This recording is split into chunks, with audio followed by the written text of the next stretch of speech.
Dr. Melvin Fein, Professor of Sociology, PhD at Kennesaw State University, and he is a Madison Forum member and has been a Madison Forum member for several years. So he's not Johnny-come-lately to us or to any of the issues that he's going to be addressing. And I'm going to keep my comments to a minimum because y'all came to hear him and not to hear me. But it's important to hear some of the things in the news that, and I'm only going to mention one. Y'all have heard about the $400 million sent to Iran in cash, in small bills, mind you. I don't know if you heard that, small bills. We were in the middle of the night. Yeah, in the middle of the night. And the freeing of the hostages, we are told, was just coincidental. You know? So we gave them the money, they freed the hostages, but that was only coincidental, and it was to cover a debt. Granted that the debt was made to the Shah, you know, that government, so this is questionable whether this government was owed any money at all. Plus, they've done so much harm to our soldiers, there should be reparations coming back the other way, but that's beside the point. The point I'm trying to make is that this may very, oh, now he leave, that's too bad.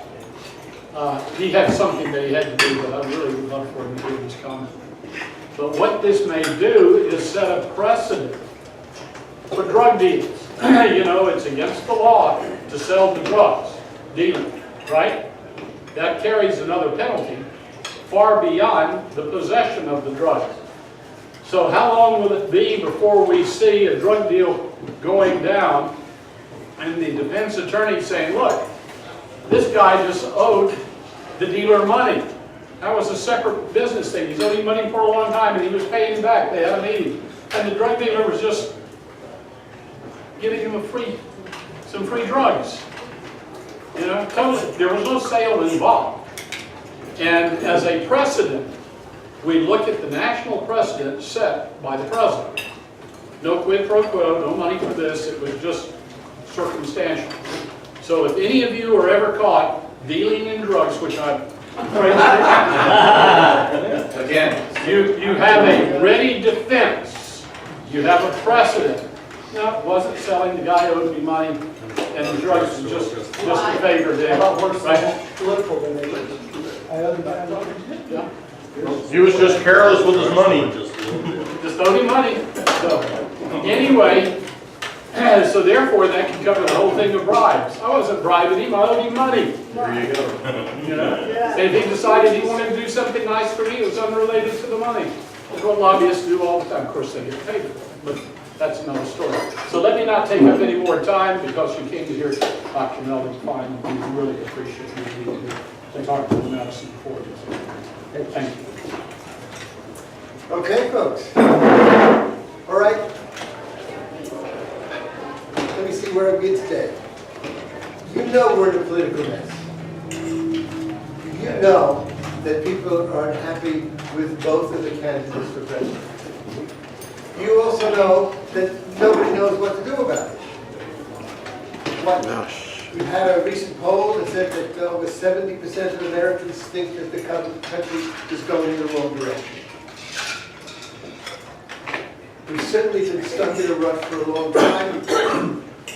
One of the reasons why I think somebody like Trump has resonated with the public is because he's anti-PC. And people are tired of PC, period. Okay? And people are tired of Hillary, for that matter, too, and the lies, but they tolerate the lies anyway. So why? Why are we in this mess, and where are we likely to go? So I want to talk about social change today, and where I think we're going, and why I think we are in the midst of what I call an ideological crisis. Now, but before I do, I want to do some shameless huckstering. All right. My book, Post-Liberalism, The Death of a Dream, which came out 4 years ago, is now out in paperback this month, but cheaper, okay? In which I explain why liberalism not only does not work, it cannot work. Ever. Okay? Another book that I don't expect anybody to be terribly interested in is that I wrote that came out last fall called Evolution versus Revolution, The Paradoxes of Social Change. So a little technical, but the point here is to try to understand how does change happen, and this is what I have been concentrating on. Now, my most recent book that came out this June is Unlocking Your Inner Courage, paperback, selling for $18 on Amazon. I got 4 copies for $10, okay?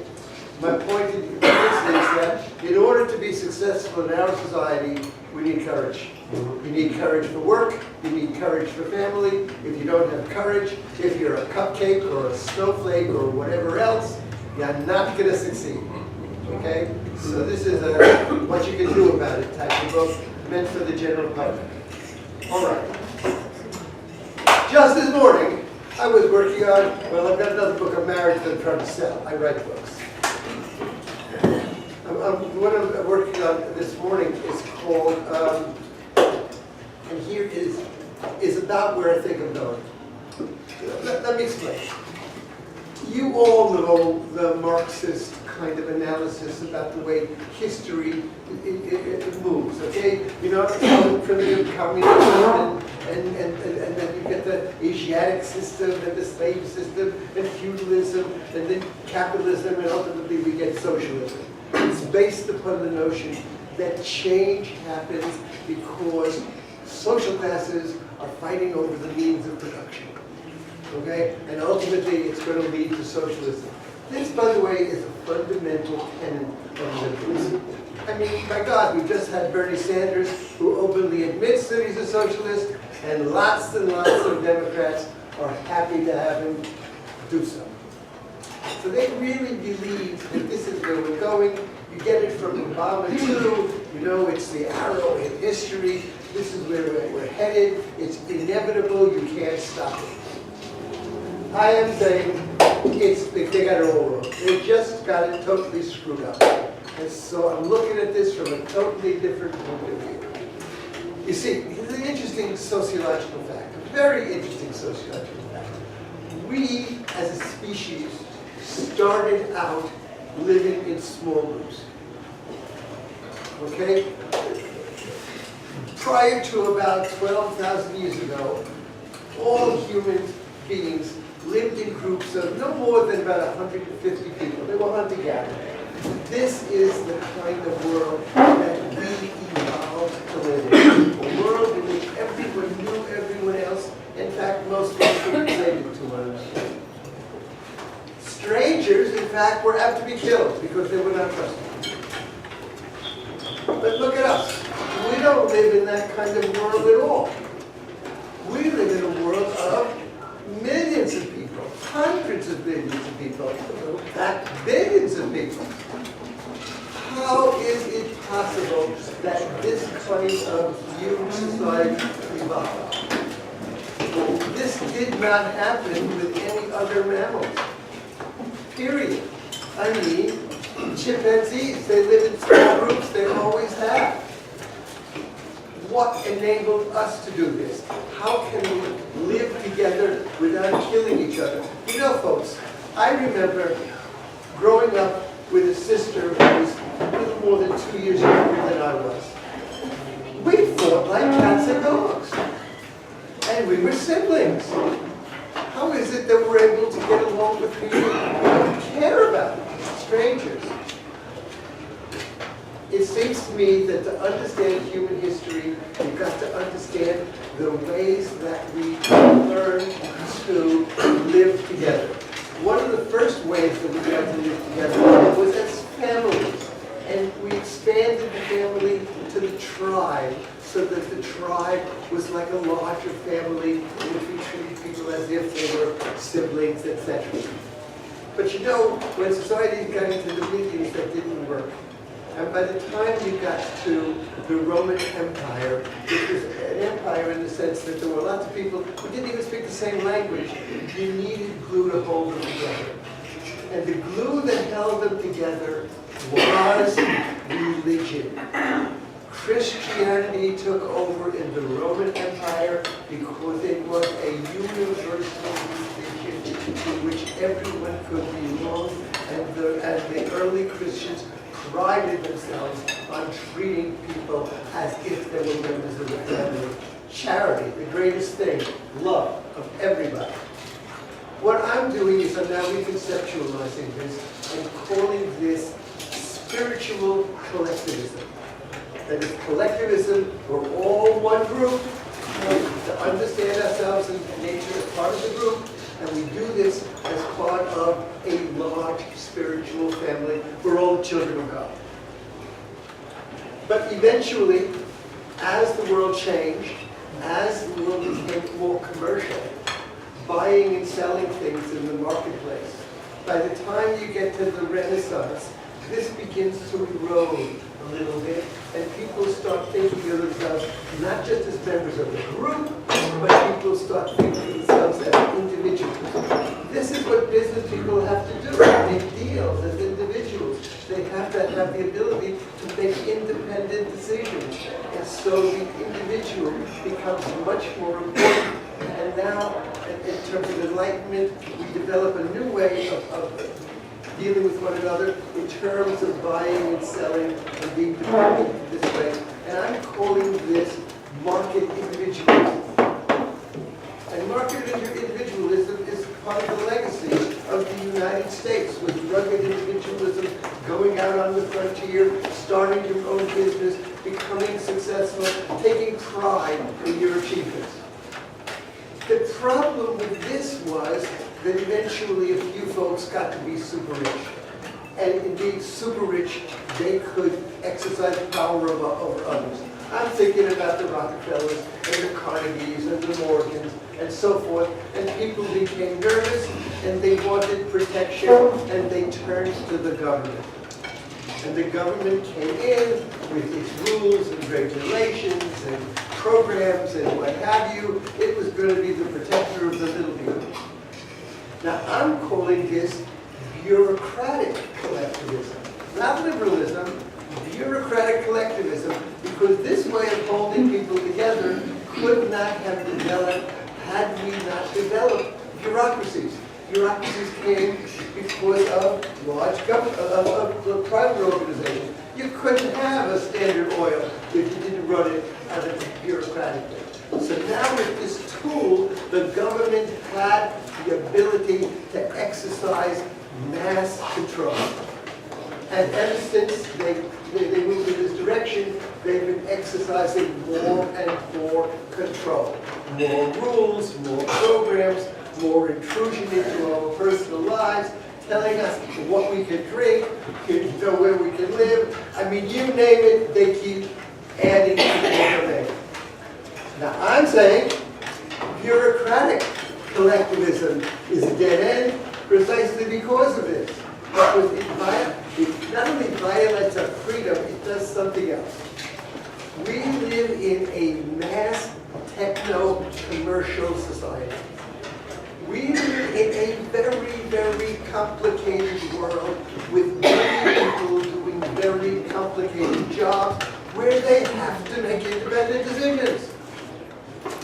Okay? You don't get the kind of evolution in the computer business, for example, without people having the right to come up with new ideas and move off in unanticipated directions. There's something else, too, that's happened that's a big problem. You know, because the government has come in and has, in many ways has tried to take over from the family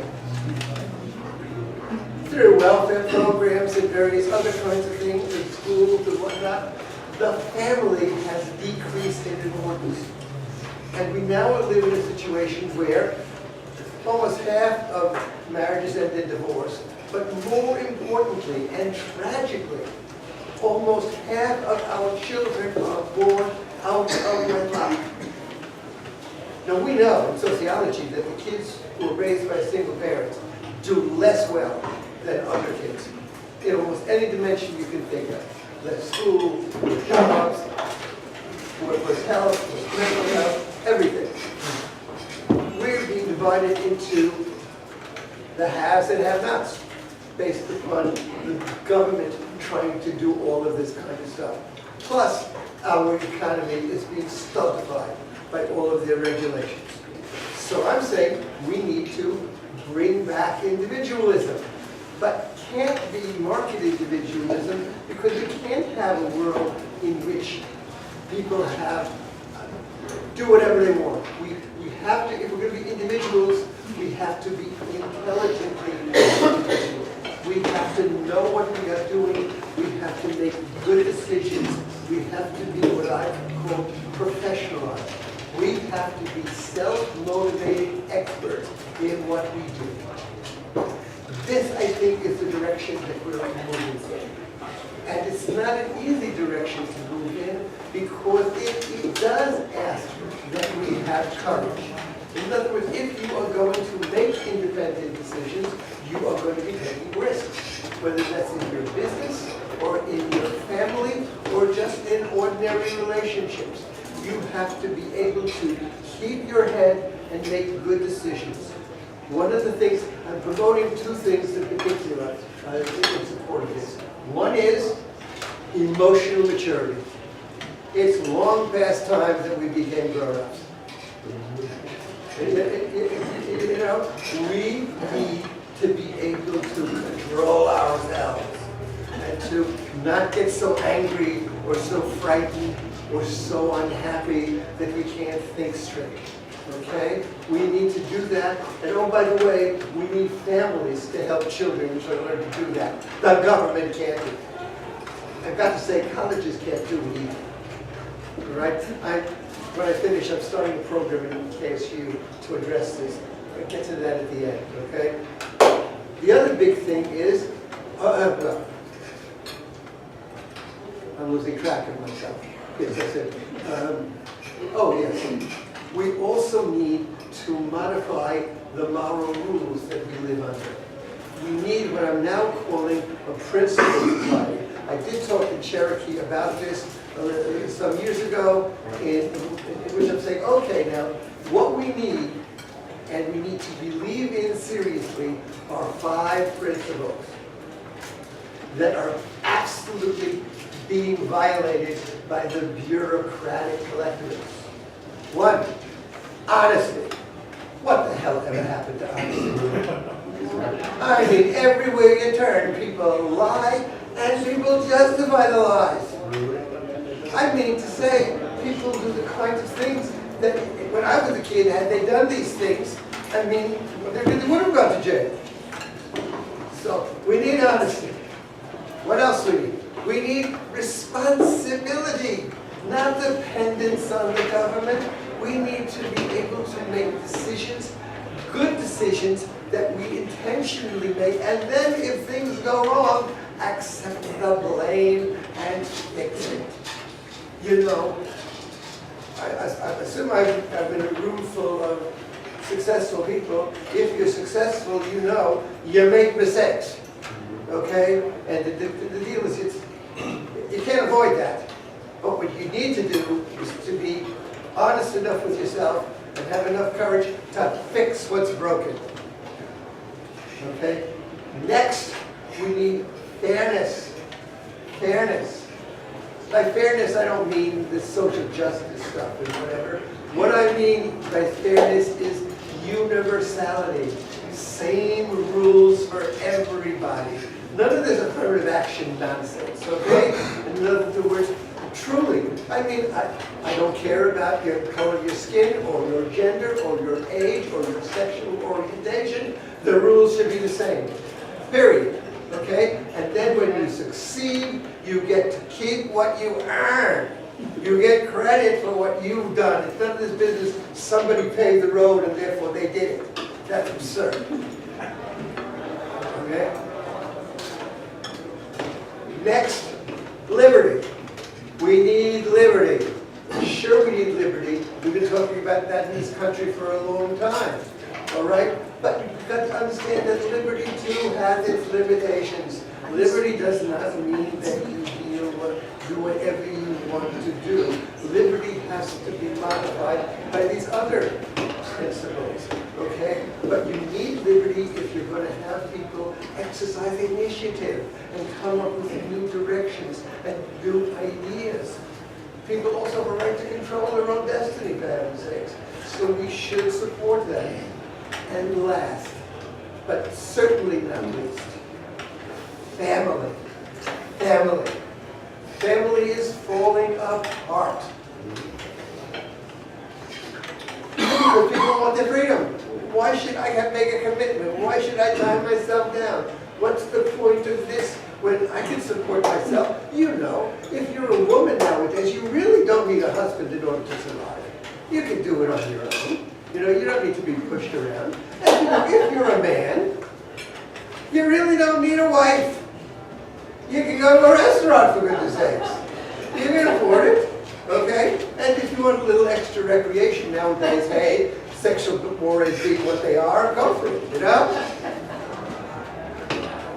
So, what is the point of marrying? Well, it strikes me that there are two principal reasons to marry. One is, and perhaps the most important reason, is children. Children deserve two committed parents. If you're going to bring children into this world and marry, first you commit to a spouse, and when you commit to a spouse, then you can commit to your children, and they deserve both of their parents to be there with them. So, if you want kids, marry and learn to marry in a way that makes the marriage work. If you don't have kids and you just want to have sex, hey, do what you want. I don't care. I care about the kids.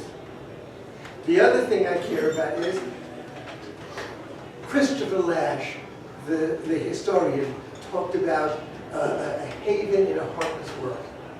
We live in a world filled with strangers. They're all around us. Most people really don't care about us. I tell this to my class all the time. You know, I say to them, you know, I don't love you. I don't love them. They're my students. They're not my wife. They're not my kids. They're not my siblings. They're my students. They come, they go. I like them. I don't love them.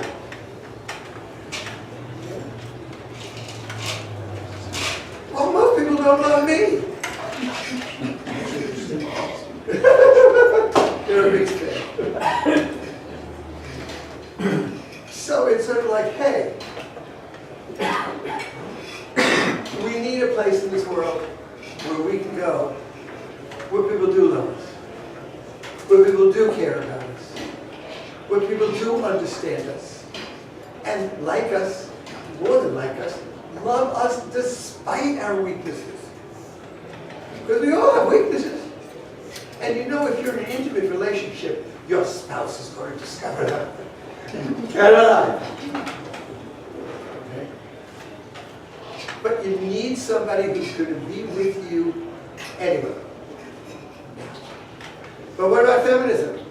What about women, you know, demanding liberation and the male hegemony and the men, you know, domineering and all of this business and raping women to keep them in their place? First of all, most of that is absolutely nonsense. You're just a small. Do you know where most of the wealth in this nation resides? Women. And you know why women own most of the wealth? Because their husbands die and leave it to them. Okay? Well, if men didn't give a darn about their wives, why would they leave it to them? Well, anyway, so how can you have women wanting to assert themselves, and I would say justifiably wanting to assert themselves? Women are human beings too. Women deserve to be able to make independent decisions and to look after their own welfare and so forth. How can you have people coming together in an intimate union when both people want to be winners? The answer is what I call a collaborative marriage. You get together because you have goals that you share. And what are those goals? Raising a family and creating a loving home and mutual support. If people understand these things, if they understand themselves, if they choose their spouses wisely, nowadays, of course, we have the freedom to make these choices. We have the possibility of creating strong families and recreating them. Mind you, am I talking about the kind of romantic nonsense that people are fed in our society about finding one's soulmate, etc.? I am not talking about that at all. I am talking about honestly working out problems, including when there are times when spouses, at least temporarily, hate one another.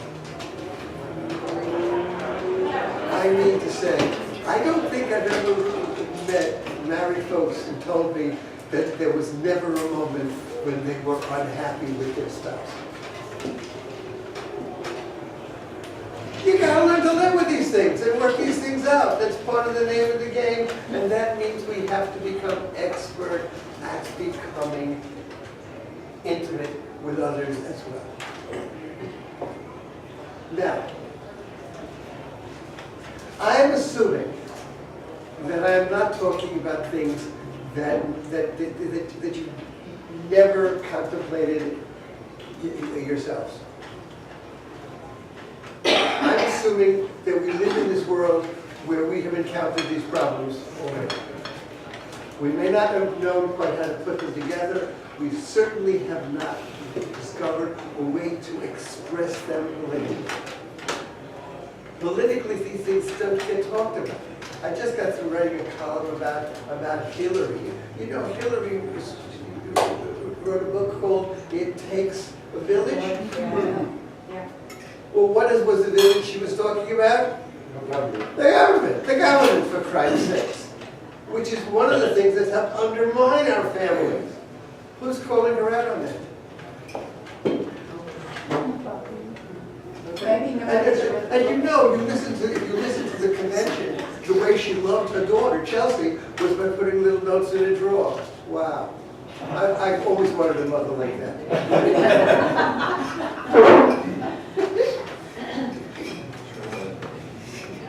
So I'm saying, this is the kind of direction that we've got to start moving in. We've got to start letting people know the realities of what you've been dealing with, the realities of what we can do, the realities of what we can do, what we must do. Not asking the government to save us all the time, but finding ways to strengthen ourselves individually and in our relationships. So that is part of where I am going now. One of the things that I'm doing this term at KSU, I started something I'm calling the Social Individualism Project.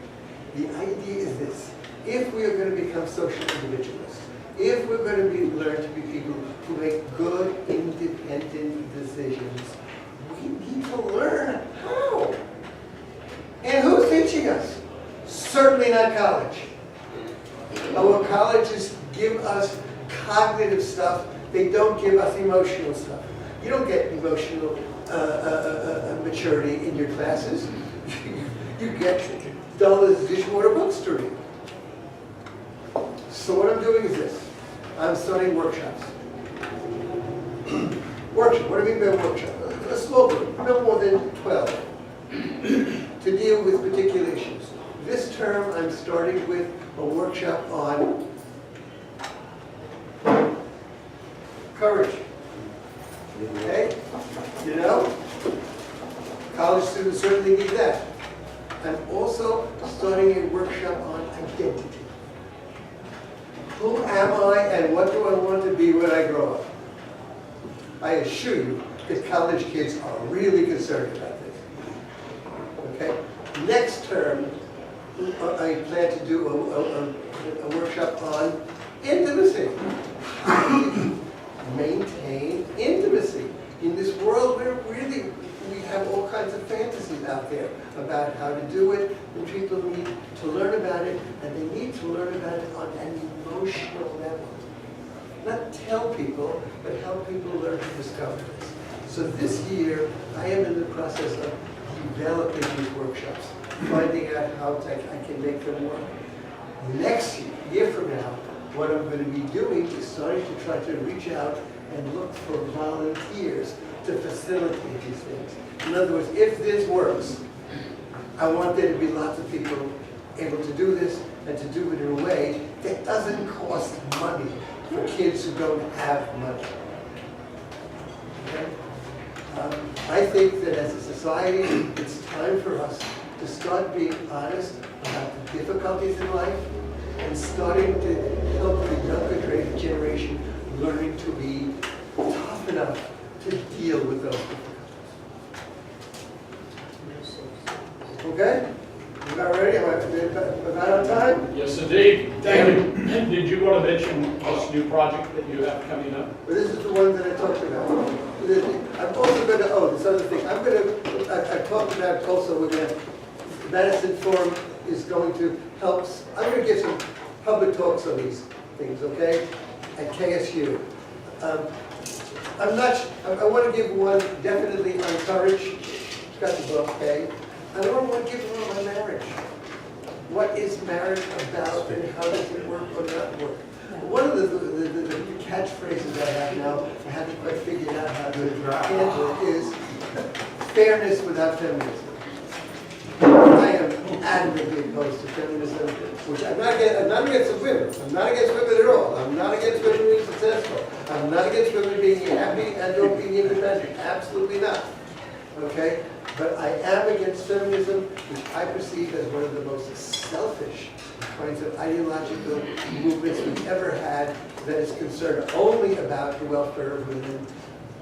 The heck with men, hate men, and children are animals. They don't count. Okay? Whoa, no. We need to turn that around.